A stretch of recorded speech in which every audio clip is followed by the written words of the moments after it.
print a range of t-shirts, hoodies, sweatshirts, dresses, basically everything that anyone would want with really cool designs on.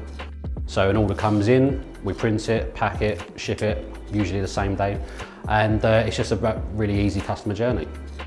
So we had 5 printers, so we couldn't run 5 printers with 2 people. Also, it was a manual process when pre-treating, so you couldn't guarantee you were going to get the perfect print every time, which caused problems, which means that the print would sometimes come off, which leads to complaints, etc., etc.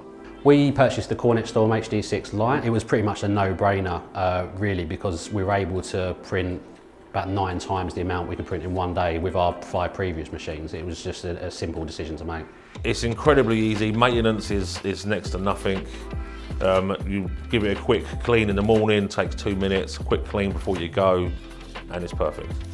It's a one operator system. We didn't need basically people going back and forth to pre-sheet machines and heat presses. It's all done internally, and the print quality and the speed is just so much better. Well, quality aside, when using the Kornit, is the consistency more than anything. So you know everything you print will be vivid, it will be on the t-shirt, there's going to be no risk of that print coming off. I would say anyone who's considering upgrading to a Kornit machine, it's the best decision you ever make. I mean, let's be honest, it costs quite a bit of money, but you'll make that back really quickly through the amount of business you can take on and the speed in which you can actually get orders out, which just allows you to do other things and concentrate on growing your business. The Kornit HD6 is fundamental to our business, and without it, we would not be growing any further. We would be at a halt, so it's essential to what we do.